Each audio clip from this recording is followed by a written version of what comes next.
Hello दोस्तों, स्वागत है आप सभी का।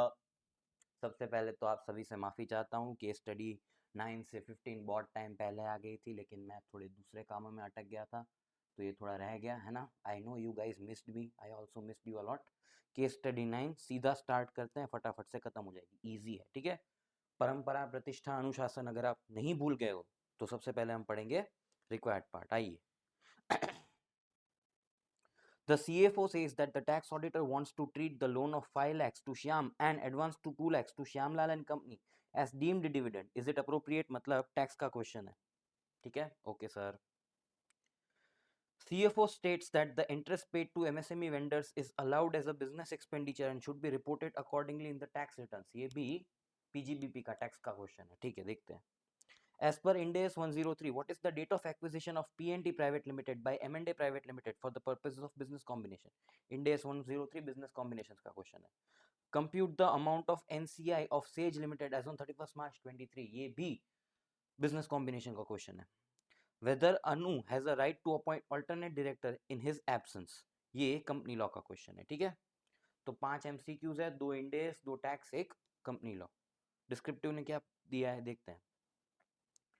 As Tanu and Manu are not well versed with Ind AS with reference to business combinations, they want to understand about determination of acquisition date, ascertainment of control. Ind AS 103 का theory question है। अच्छा, बहुत सारे लोग पूछते हैं sir FR में theory आती है, ये लो आ गई थियरी, ठीक है। एफआर में नहीं तो आईबीएस में आ गई, पढ़नी पड़ेगी। The CFO believes that a loan to director is prohibited under Companies Act 2013. Can M&A Private Limited extend the proposed loan to Shyam? Comment, ठीक है। The CFO wants to understand how to record revenue at the end of 7th year as per Ind AS 115. Also prepare a brief note explaining the revenue, accounting for revenue when the contract is modified. Contract modification Ind AS 115 का question है, ठीक है। तो Ind AS 103 दो MCQ में दिखा, Ind AS 115 दिखा, and आपका कंपनी लॉ दिखा, थोड़ा बहुत टैक्स दिखा, जीएसटी नहीं। ये same case study May 23 exam paper question 1 में आई थी। अच्छा, 7 केस स्टडीज जो नई इंस्टीट्यूट ने पब्लिश किए, उसमें से 5 May 23 पेपर की कॉपी पेस्ट है, ठीक है। तो थोड़ा बहुत आइडिया आ गया होगा कि जो पुराना मटेरियल है वो रेलेवेंस रखने वाला है, बिकॉज इंस्टीट्यूट के पास अभी नई केस स्टडीज नहीं, ठीक है। आइए अब क्वेश्चन पढ़ते हैं। Economic survey of 2023-24 has been presented to the parliament. According to the survey, the Indian economy, however, appears to have moved on after its encounter with the pandemic, staging a full recovery ahead of many nations and positioning itself to ascend to the pre-pandemic growth plan. Pre-pandemic growth path. Okay. It is also stated that the agencies worldwide continue to project India as the fastest growing major economy. This could be possible with team together everyone achieves more, जिसका हिंदी अनुवाद होता है सबका साथ सबका विकास। अच्छा, ये case study में कहीं आएगा नहीं, मुझे मजा आ रहा था इसलिए मैंने लिखा। The participants of this team are central government, state government, industry and people, आप में हम सब। There has been a tectonic shift in the policies of the government. The emphasis of the present government has been to stimulate entrepreneurship so that more and more people become job givers rather than job seekers. This has also resulted into providing impetus and encouragement to the youth of the nation to pursue their entrepreneurial dreams. One of such entrepreneurial dreams is of Tanu and Manu, two friends who always aspired to have their own business ventures when they complete their education. They both completed MBA from top business schools and were working in large corporates with big pay packages. Whilst they always wanted to pursue business ideas, nothing came in their way which enticed them to start entrepreneurial journey. Meanwhile, Manu, who has interest in economic policy and defense-related matters, came across a write-up which described the shift of the policy by the present government in the defense sector. मतलब defense sector में जो government है वो ज़्यादा पैसा डाल रही है या ज़्यादा FDIs allow कर रही है. The new policy emphasized to giving priority to indigenous market players and reserving more than 500 items for domestic manufacturing, which was a lucrative business chance, he thought. Though Tanu and Manu were in contact, it has been a couple of years since they met. Manu met Tanu and discussed the idea of business potential in defense sector and how they could start something of their own. They believed that there is a lot of scope in domestic as well as the global market if they could manufacture ancillary items used in defense equipment. काटो, पूरा काटो, काट दो, एकदम काट दो, पूरी बकवास थी। तनु मनु कब मिले, किसको क्या इंटरेस्ट है, किसको पढ़ी है भाई, हमने रिक्वायर्ड पार्ट पढ़ लिया, हमने पता है भाई यहाँ से रेलेवेंट पार्ट स्टार्ट हो रहा है, यहाँ तक ऊपर की कोरी बकवास थी काट दो, ठीक है। Having realized their true calling, both resigned from their high-paying jobs and started their own venture. अब काम की चीज स्टार्ट हुई. In 2021, they incorporated a company called as M&A Private Limited, both of them being shareholders and the directors of the company. Gradually, when the business started growing, they brought in Shyam as the shareholder and director. Presently, Shyam holds 12% of the equity share capital, while Manu and Tanu 44% each. मतलब ये shareholding pattern है, ठीक है. The company is able to fund its operations internally without seeking outside funds. मतलब no borrowing है. ये ध्यान रखना पड़ता है, अगर एमसीक्यू में कुछ आ गया तो देखना पड़ता है. As both Tanu and Manu had business acumen and strategic vision, they wanted to rely on a professional who can guide them in accounting, law, and compliance matters and give expert advice at various points, as in time required by the business. They appointed their long-term friend and tenured financial professional Ajim as CFO of the company. मतलब एक company बनाई, उसमें 3 share holder, एक CFO, ठीक है. 3 share holder वही 3 directors है और एक CFO. During one of the board meetings, while briefing about the audit results, the CFO informed that the directors that the financial statements of the current year would be prepared as per Ind AS. In the audit kickoff meeting held in March 24, the following points were discussed by the CFO, Tanu, Manu, and added their insights. ठीक है. सबसे पहला point, Shyam is the director on the board of directors and hold 12% equity shares of the company. As Shyam had some financial emergency, Tanu and Manu wanted to support him by giving a loan of 5 lakhs from the company. CFO mentioned that the company had an accumulated profit of 7.5 lakhs as on the date of loan to Shyam. It is pertinent to note that Shyam is also a partner in Shyamlal and Company with a 30% profit sharing therein. मतलब जो श्याम है उसका company में भी है 12% और firm में 30%, ठीक है. और कंपनी ने फर्म को लोन दे रखा है कितना, 2 लाख का, फॉर प्रोक्योरमेंट ऑफ मटेरियल्स. तो 2 लाख का लोन दे रखा है. 2 लाख का लोन नहीं है, एडवांस है. लोन अलग होता है, एडवांस अलग होता है. ये ट्रेड एडवांस समझ लो आप, ठीक है. Okay sir. The company also purchased goods from entities registered under Micro, Small and Medium Enterprises Act 2006. मतलब MSMEs को कुछ payable है अपन को. The CFO of the company provides the following information of trade payables to micro and small enterprises. Not due 7 lakh, due less than 1 year 12 lakh, 1 to 2 years 3 lakh and not more than 2 years nil.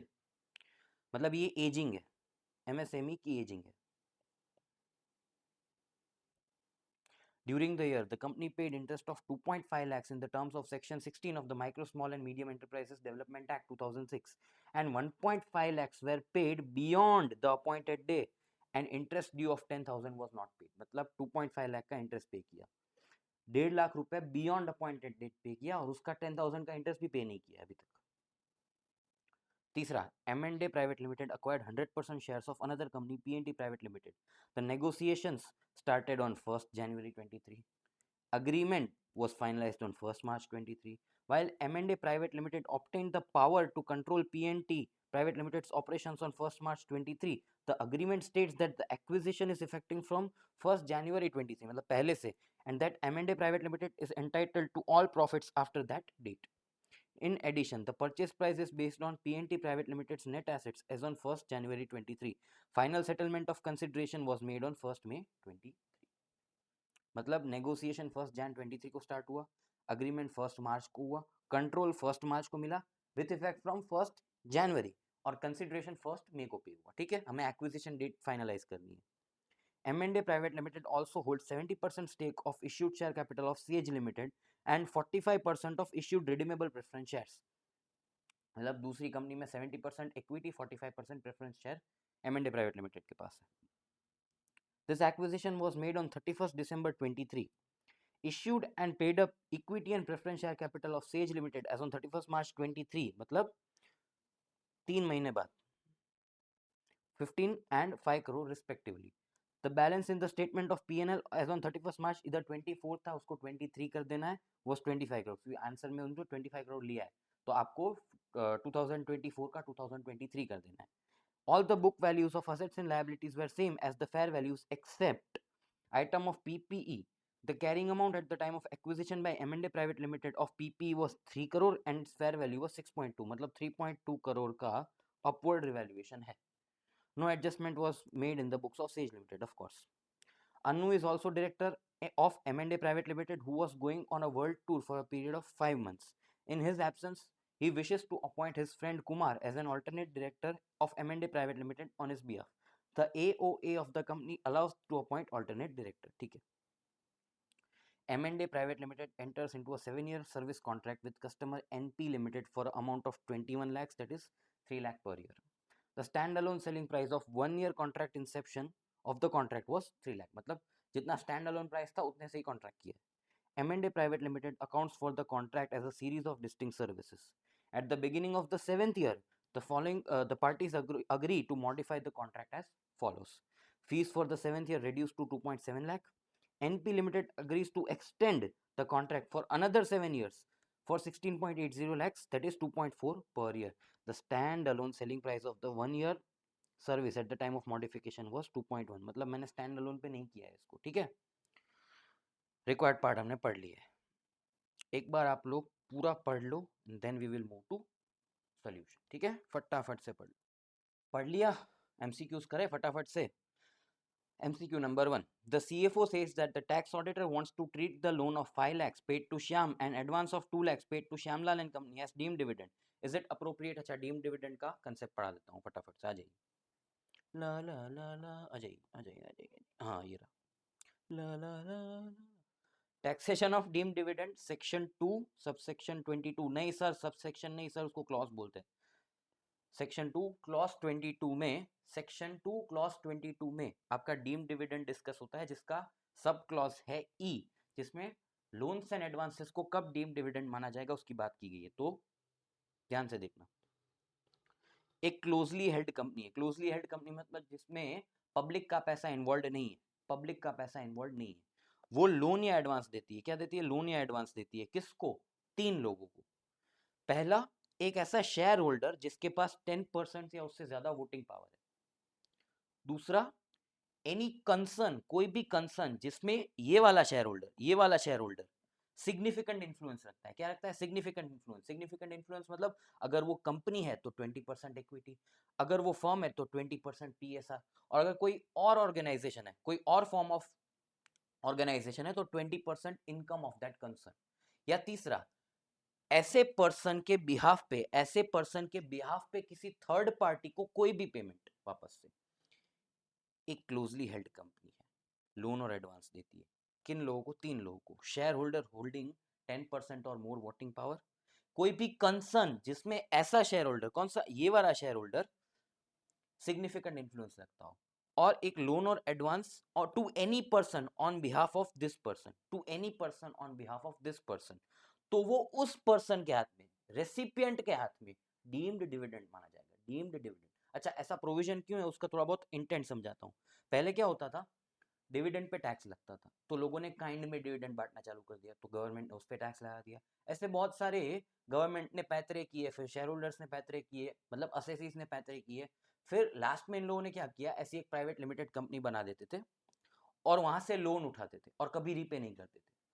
मैंने 4 लोगों ने एक company बना ली, उसमें से loan उठा ली, कभी repay ही नहीं की. ठीक है, मेरी कंपनी है, मैं रीपे ना करूँ क्योंकि मेरा मेरा 10% से ज्यादा वोटिंग पावर है.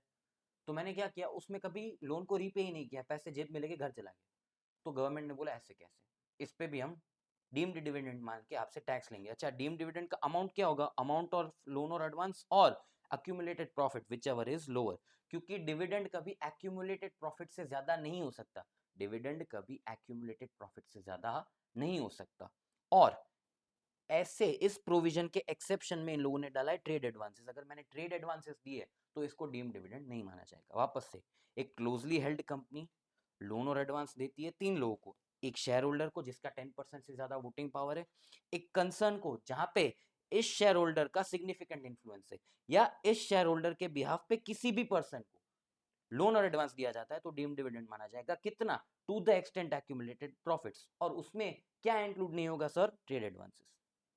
अब आ जाइए, पूरा डिटेल में आप डीटी में पढ़ोगे, मैंने रेलेवेंट बताया है. ठीक है, एज ऑलवेज. 5 लाख दिया है श्याम को और 2 लाख दिया है श्यामलाल एंड कंपनी को, लेकिन श्यामलाल एंड कंपनी को जो दिया है वो ट्रेड एडवांस है. तो आपका आंसर क्या होगा कि 5 लाख जो श्याम को दिया है वो डीम डिविडेंड माना जाएगा, लेकिन 2 लाख श्यामलाल एंड कंपनी को डीम डिविडेंड नहीं माना जाएगा। ऑप्शन क्या आएगा सर? कौन सा ऑप्शन टिक करना है हमें? यहाँ पे आ जाओ, यहाँ पे आ जाओ, यहाँ पे आ जाओ। Answer 5 lakh will be treated as deemed dividend, 2 lakh will not be considered as deemed dividend as it is a trade advance। तो आपका ऑप्शन कौन सा आएगा? बोथ नहीं आएगा, ये भी नहीं आएगा। लोन विल बी टैक्सेबल, ये आएगा। ऑप्शन डी, ऑप्शन डी आया है, यस ऑप्शन डी करेक्ट। ठीक है, बात समझ में आई? डीम डिविडेंड आपको समझ में आ गया लोन का। बाकी ए बी सी डी भी है, to clause 22 sub clause A B C D भी है। हमारा रेलेवेंट ई था तो मैंने आपको ई बताया। ठीक है, the CFO states that the interest paid to MSME vendors is allowed as deduction as a business expenditure and should be reported accordingly in the tax returns। अच्छा, इसमें क्या आंसर आएगा पता है आपको? आपने एमएसएमई एक्ट पढ़ा है? सर कैसी बात कर रहे हो, एमएसएमई एक्ट हमारे सिलेबस में तो नहीं है। बिल्कुल, एमएसएमई एक्ट में ऐसा लिखा है कि एमएसएमई वेंडर को जो इंटरेस्ट पे होगा वो इनकम टैक्स में डिडक्शन नहीं मिलेगा। एमएसएमई एक्ट में ऐसा लिखा है कि जो इंटरेस्ट पे करोगे उसका इनकम टैक्स में डिडक्शन नहीं मिलेगा। तो सर एमएसएमई एक्ट तो हमने पढ़ा नहीं, अभी यहाँ पढ़ लिया ना।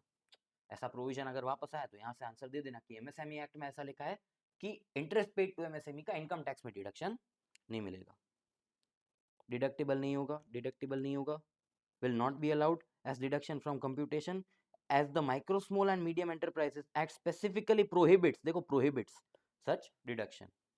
क्या ऑप्शन है? Option C. बात समझ में आई? सर ऐसी चीजों का क्या करें जो हमने पढ़ा ही नहीं, कर प्रैक्टिस करना पड़ेगा, ज्यादा से ज्यादा केस स्टडीज आपको सॉल्व करनी पड़ेगी, तो ये पता चलेगा कि भाई लाइफ में आपकी क्या हो रहा है। ठीक है, as per Ind AS 103, what is the date of acquisition of PNT Private Limited by M&A Private Limited for the purposes of business combination?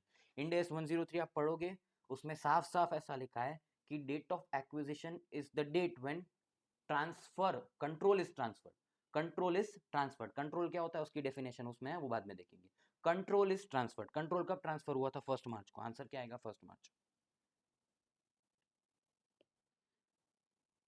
Acquirer obtains control over acquiree. आपको टाइमलाइन वापस देखनी है, टाइमलाइन वापस दिखा दूं sir?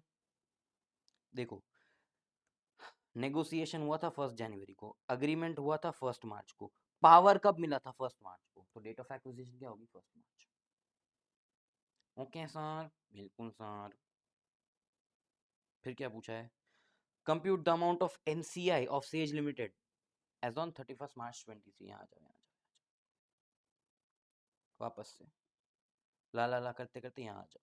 हाँ देखो, ये एमसीक्यू है, ध्यान देना। वही स्टोरी मैंने वापस यहाँ पे चिपकाई है। M&A private limited hold 70% stake of issued share capital of Sage limited and 45% of redeemable preference shares. The acquisition was made on 31st December 23. Issued and paid up equity and preference share capital of Sage Limited as on 31st March 23 is 15 and 5 respectively. Balance in the statement of P&L as on 31st March 23 is 25 crore. 3.2 crore का revaluation gain है और उसमें depreciation भी factor out करना पड़ेगा। ठीक है, यहाँ आ जाओ। Date of acquisition 31st December 22, sorry, 31st December 22 is my date of acquisition। 31st March 23 को हम कैलकुलेशन कर रहे हैं। Equity share capital 15, preference share capital 5, PNL 25 crore और फेयर वैल्यू गेन 3.12। 3.12 कहाँ से है? अच्छा, हमारे पास जब भी असेट्स माइनस लायबिलिटीज नहीं होता तो हम क्या करते हैं? नेट असेट मेथड से कैलकुलेशन करते हैं। किसका? एनसीआई का। ये हमने नेट असेट मेथड से किया। कैसे किया? इक्विटी, प्रेफरेंस एंड पीएनएल, ये मेरी नेट असेट्स हो गई, प्लस उसमें सिर्फ फेयर वैल्यू गेन को ऐड किया। फेयर वैल्यू गेन कैसे लाए? 3.2 करोड़ का मेरा फेयर वैल्यू गेन है, लेकिन उतने इंक्रीज्ड पोर्शन पे मुझे इंक्रीज्ड डेप्रिसिएशन भी फैक्टर आउट करना पड़ेगा, तो डेप्रिसिएशन एडजस्टमेंट आएगा 0.08 करोड़। सर इसमें 10 इयर्स की यूजफुल लाइफ अज्यूम करनी पड़ी है सर मुझे, बिकॉज इंस्टीट्यूट ने क्या किया, यहाँ आ जाओ दिखाता हूँ आपको। 0.1 कहाँ से लाए मुझे नहीं पता, सिर्फ इतना आंसर दिया है। 0.1 कहाँ से लाए मुझे नहीं पता, तो मैंने फेयर वैल्यू को सॉरी यूजफुल लाइफ को 10 इयर्स अज्यूम करके 0.08 का डेप्रिसिएशन फैक्टर आउट करके 3.12 का नेट फेयर वैल्यू गेन निकाला है, नेट फेयर वैल्यू गेन। तो ये क्या आ गया? मेरा नेट एसेट्स आ गया, अच्छा एनसीआई कैसे आएगा, proportionate share in net assets, क्यों फेयर वैल्यू दिया नहीं है, एक second, just a second, just a second. 48.12 की मेरी नेट एसेट्स आई, इसमें से एक बार के लिए आप प्रेफरेंस शेयर कैपिटल हटा दो एक बार के लिए, तो इक्विटी का कितना बना 43.12, उसमें से होल्डिंग को कितना मिलेगा 70% और एनसीआई को कितना मिलेगा 30%, ठीक है। तो 30.184 किसको मिलेगा होल्डिंग को, और 12.936 मिलेगा किसको एनसीआई को। अभी प्रेफरेंस का जो अपोर्शनमेंट है वो अलग रेशियो में होगा, होल्डिंग को मिलेगा 45% और एनसीए को मिलेगा 55%। तो 5 का 45% 2.25, 5 का 55% 2.75, तो 2.75 प्लस 12.936 मेरा एनसीआई बनेगा 15.68, 15.68।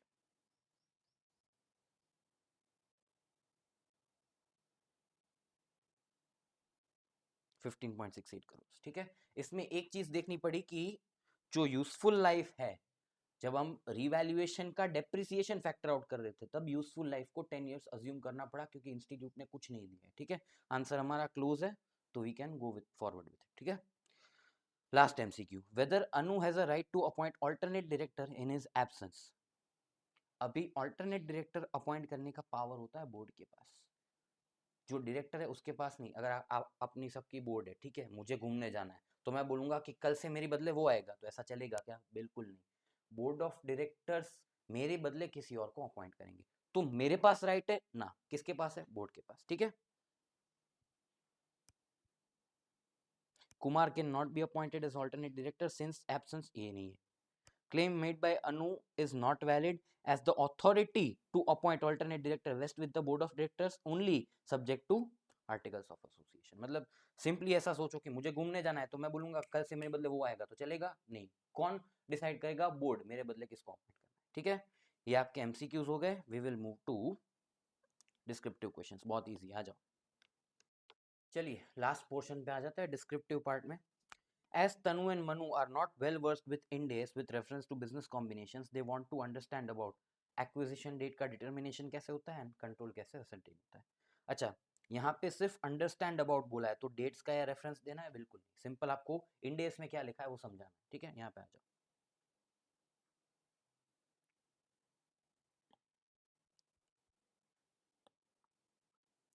कंट्रोल ट्रांसफर कब होगा, इंड एस 103 में साफ साफ लिखा है कि when the acquirer obtains control over the acquiree, तब एक्विजिशन डेट माना जाएगा, obtains control over the acquiree. अच्छा, ये डेट कब होगी, जनरली जब कंसिडरेशन पे होता है, असेट्स अक्वायर होती है, लायबिलिटीज अज्यूम होती है जनरली। लेकिन स्पेसिफिक सर्कमस्टांसेस में ऐसा कॉन्ट्रैक्ट हो सकता है कि आप इस डेट से कंट्रोल लोगे, बैक डेट, या आप इस फ्यूचर डेट से कंट्रोल लोगे, तो वो डेट हो जाएगी, सिंपल, इतना ही लिख के आना है, ठीक है। जनरली क्या होता है, assets are acquired, liabilities are assumed, और consideration is paid, और मतलब AUR, और एंड मतलब एंड समझना। और दूसरा डेट ऑफ कॉन्ट्रैक्ट, अगर कोई स्पेसिफिक कॉन्ट्रैक्चुअली हमने अग्री किया है, ठीक है, सिंपल है, इतना ही लिख के आना है, मार्क्स मिल जाएंगे। असर्टेनमेंट ऑफ कंट्रोल कैसे होता है, ध्यान देना, एग्जाम्पल दे रहा हूं, ध्यान देना। ए ने बी को अक्वायर किया 55%, ए ने बी को अक्वायर किया कितना 55%, 51% से ज्यादा है बिल्कुल, तो पावर आ गया। अब मैंने वहां पे अपने डायरेक्टर्स बिठा दिए, कहाँ पे, बी में, मैं ए हूँ, मैंने बी में डायरेक्टर्स बिठा दिए, कितने, मेजॉरिटी। तो अब वो डिसीजंस लेते हैं, वो डिसीजंस लेते हैं, और उसका इन्वॉल्वमेंट किसका है उसमें, ए का। ए ने बी में डायरेक्टर्स बिठा दिए तो ए का इन्वॉल्वमेंट हो गया बी में, और अब उधर वो डायरेक्टर्स बैठ के कुछ डिसीजंस लेते हैं जिससे बी का रिटर्न है वो वेरी करता है, और उसमें मेरा एक्सपोजर आ रहा है, क्योंकि अगर बी अल्टीमेटली कम कमाएगा तो उसमें से मुझे भी तो कम मिलेगा। बी कम कमाएगा, डिसीजन मैंने डायरेक्टर बिठाए, उन लोगों ने कुछ डिसीजन लिए, उससे बी कम कमाया, ठीक है, तो उसका इंपैक्ट मेरे पे आएगा, बी ज्यादा कमाया तो भी उसका इंपैक्ट मेरे पे आएगा। And third, ability to use its power over investee to affect the amount of its returns, its मतलब ए के, मतलब अब एग्जांपल सुनो, बी में मैंने डायरेक्टर बिठाए, उन लोगों ने पूरे साल डिसीजन लिए, कुछ प्रॉफिट कमाया, अब मैं बोलूंगा उतना ही डिविडेंड बी बांटेगी, ऑफ कोर्स सर, क्यों, मेरे डायरेक्टर्स बैठे, तो ए का रिटर्न क्या है, बी का डिविडेंड, मेरे इन्फ्लुएंस से मैं अपना रिटर्न इंपैक्ट कर पा रहा हूं, बिल्कुल। तो ये थर्ड कंडीशन सेटिस्फाई होगी। क्या ability to use power over investee to affect the amount of its returns. Its मतलब ए के रिटर्न, मतलब ए क्या कर रहा है, पहले तो पावर है उसके पास, फिर वो बी के डे टू डे ऑपरेशंस में हिस्सा ले रहा है, इन्फ्लुएंस कर रहा है, उससे रिटर्न्स वेरी हो रहे हैं। और तीसरा, अपने खुद के रिटर्न्स वेरी कर रहा है, कैसे, डिविडेंड डिसीजंस में पार्ट लेके। तो अगर ये तीनों कंडीशन सेटिस्फाई होगी, प्लस साइन है, तो माना जाएगा कंट्रोल। ठीक है, लैंग्वेज आप ये लिख के आओगे, बहुत सिंपल है। क्वेश्चन में सिर्फ इतना समझाना था कि असर्टेनमेंट ऑफ कंट्रोल कैसे होता है, हमने समझा दिया। ओके सर, बिल्कुल। अच्छा, डाउट आए तो आप टेलीग्राम में पूछ सकते हो कभी भी, मना ही नहीं है। The CFO believes that the loan to directors is prohibited under Companies Act 2013. Can M&A Private Limited extend the proposed loan to Shyam? Yes. क्यों? Because loan to directors का provision है section 185 is not applicable to private companies. बस, हाँ, section 185 of the Companies Act talks about loan to directors और वो private companies पे applicable नहीं है। कौन सी प्राइवेट कंपनीज के ऊपर एप्लीकेबल नहीं है? वो कंपनीज जिस कंपनी में किसी दूसरी बॉडी कॉर्पोरेट ने इन्वेस्ट नहीं किया, बोरोइंग और मतलब बोरोइंग फ्रॉम बैंक और एफआई एक लिमिट तक है, एंड कोई डिफॉल्ट नहीं किया है बोरोइंग रीपे करने में। सबसे पहला condition, a private limited company in which no other body corporate has invested money.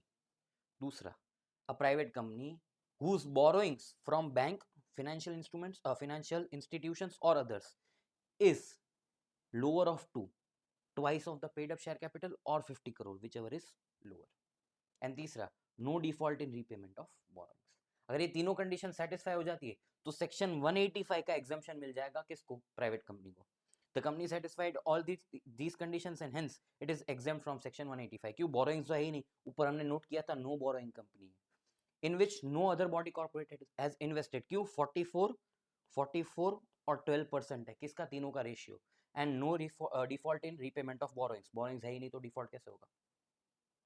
इसका इंस्टीट्यूट ने एक ऑल्टरनेट आंसर दिया है और वो प्लीज मेहरबानी करके आप काट देना, ठीक है, पूरा काट देना, बिकॉज इंस्टीट्यूट ने एक तो गलत दिया है, जो प्रोविजन का इंटरप्रिटेशन है वो भी गलत है और ऑल्टरनेट आंसर की कोई जरूरत ही नहीं है, ठीक है, तो पूरा काट देना प्लीज, मेरा इतना आप थोड़ा मान रखना, ठीक है प्लीज।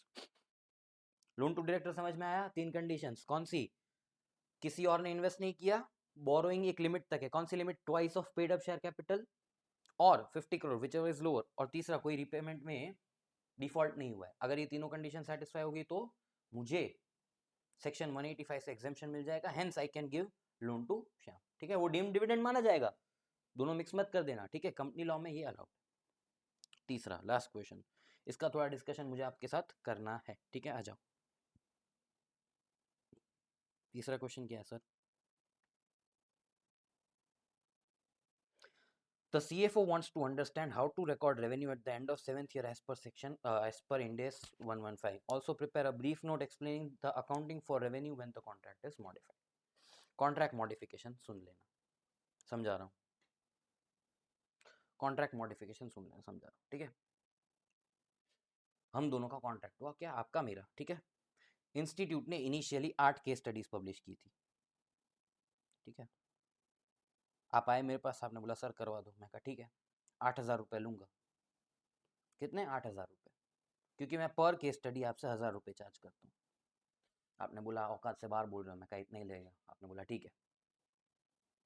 मैंने 6 केस स्टडीज पढ़ाई थी, कितनी? 6, 7-8 बाकी थी, और इंस्टीट्यूट ने नई 7 इश्यू कर दी, मतलब टोटल कर दी 15, टोटल 15 कर दी। आप आए मेरे पास, सर और 7 का क्या करोगे, और 7 का क्या करोगे? तो मैंने बोला पढ़ा दूंगा। सर क्या लोगे? 7,000। क्या लोगे? 7,000। आपने बोला सर डिस्काउंट नहीं दोगे? मैं काय का डिस्काउंट, 7,000 में पढ़नी है तो पढ़ने तो घर जा। तो आपने बोला ठीक है, तो इसका भी स्टैंड अलोन प्राइस 1,000 है। तो यहाँ पे अकाउंटिंग कैसे होगी? यहाँ पे अकाउंटिंग होगी as if this is a separate contract, separate contract. क्यों? प्राइस स्टैंड अलोन है, प्राइस स्टैंड अलोन है, और दूसरा सर्विस डिस्टिंक्ट है। मतलब आप ऐसा समझ लो कि मैं case study wise revenue recognise करता हूँ, केस स्टडी वाइज, ठीक है। तो हर केस स्टडी मेरे लिए एक डिस्टिंक्ट परफॉर्मेंस ऑब्लिगेशन है। तो 7 केस स्टडीज एडिशनल है, वो मेरे लिए क्या है, डिस्टिंक्ट है। और जो प्राइस है it corresponds to the stand alone price. तो ऐसा मान लिया जाएगा कि this is a separate contract, मतलब ये 8 केस स्टडीज का कॉन्ट्रैक्ट अलग से रिकॉर्ड होगा, 7 का अलग से रिकॉर्ड होगा। बात समझ में आई? ठीक है, ये केस 1। अब केस 2, आप आए, आपने बोला 7 केस स्टडीज का क्या करोगे, मैं कहा 1000 लूंगा। आपने बोला बिल्कुल नहीं, एक तो 6 भी इतनी खराब पढ़ाई है, हम आपको पूरे पैसे तो देंगे नहीं। बोला, आपने बोला क्या, आपने बोला 5000 दूंगा।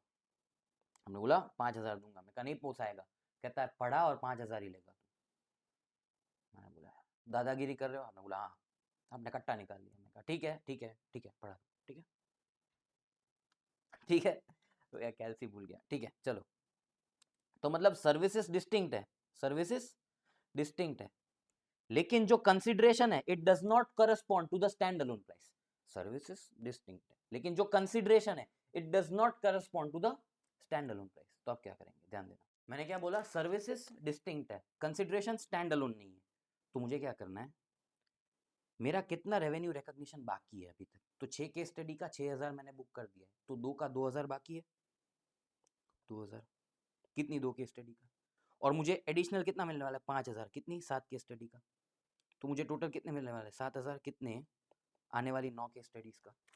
तो 7000 डिवाइड बाई 9, मैं 777.77 अगली 9 केस स्टडीज का रेवेन्यू बुक करूंगा। जो पहले हो गया भूल जाओ। इसको बोलते हैं प्रोस्पेक्टिव अकाउंटिंग। इसको क्या बोलते हैं, प्रोस्पेक्टिव अकाउंटिंग। जो हो गया बीती बातें भूल जाइए। अब आपको नया रेवेन्यू 777.77 पे बुक करना पड़ेगा। कितने, सारी 9 केस स्टडीज के लिए।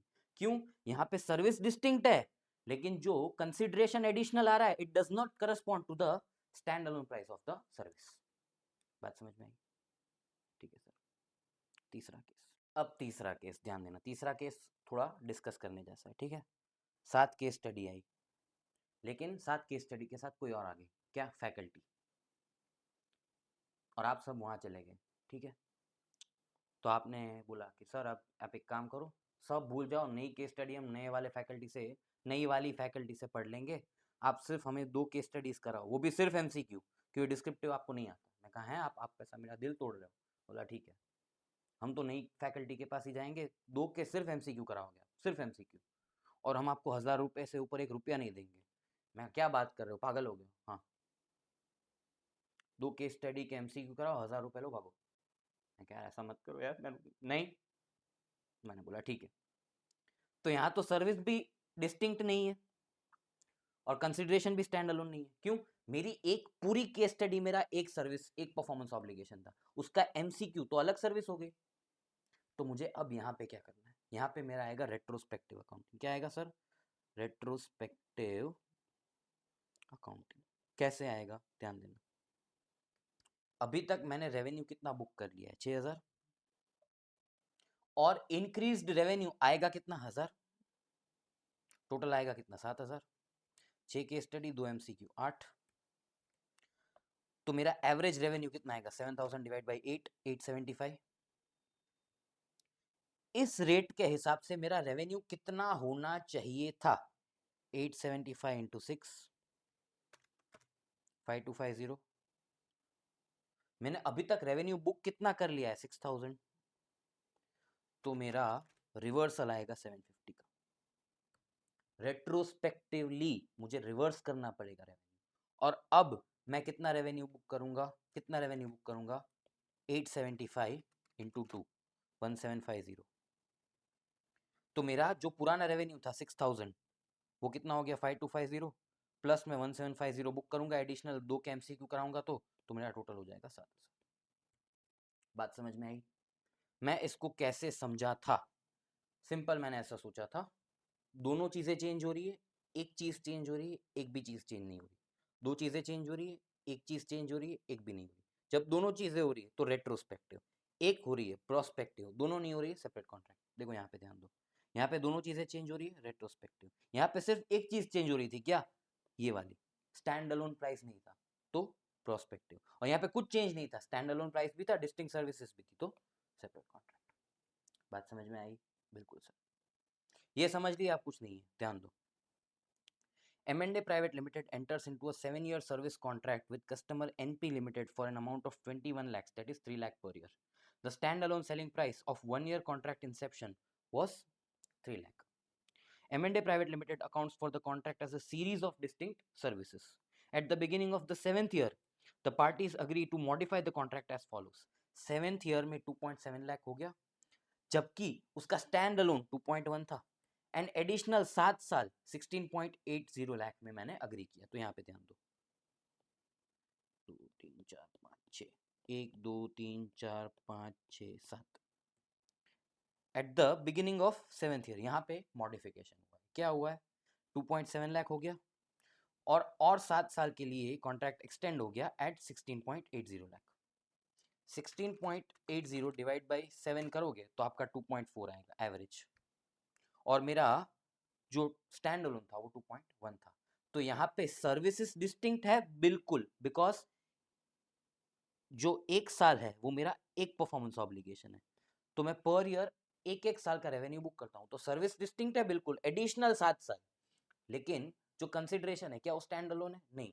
तो कौन सा अकाउंटिंग आएगा? प्रोस्पेक्टिव. देखो एक चेंज हो रहा है, क्या? कंसिडरेशन, ना कि मेरी सर्विस. तो कौन सा अकाउंटिंग आएगा? प्रोस्पेक्टिव. कैसे होगा? ध्यान दो. अनरिकॉग्नाइज्ड रेवेन्यू कितना आएगा? 2.7 लाख प्लस टोटल रेवेन्यू नया कितना आएगा? 16.8. तो मेरा टोटल रेवेन्यू कितना आएगा? 19.5. कितने साल में मैं बुक करूंगा? देखो 7 साल एक, और 1 साल जो बिगिनिंग ऑफ 7th ईयर, मतलब ये 1 साल और ये 7 साल, टोटल 1 और 7 8 सालों में. तो रेवेन्यू पर ईयर कितना आएगा? 243,750. और ये अगले 8 साल तक मैं रेवेन्यू बुक करूंगा. जो पहले हो गया भूल जाओ, पहले हो गया भूल जाओ. बात समझ आई? प्रोस्पेक्टिव अकाउंटिंग, मॉडिफिकेशन अकाउंटिंग का लॉजिक समझ में आया? 3 केसेस, उसमें से इसमें कौन सा केस आया? दूसरा, जहाँ पे कंसिडरेशन चेंज हो रहा था, सर्विस चेंज नहीं हो रही थी. तो मैंने जो नया कंसिडरेशन है वो जितना बाकी था वो दोनों को ऐड किया, डिवाइड बाई 8 करके एवरेज रेवेन्यू बुक कर दिया. और जो पहले था उसमें कोई चेंज होगा? बिल्कुल. ये थी आपकी केस स्टडी. नहीं, ठीक है. कोई भी डाउट हो बेझिझक टेलीग्राम पे पूछ लेना. मिलते हैं अगली नेक्स्ट केस स्टडी की वीडियो में. तब तक के लिए पढ़ते रहना. Take care. Bye bye.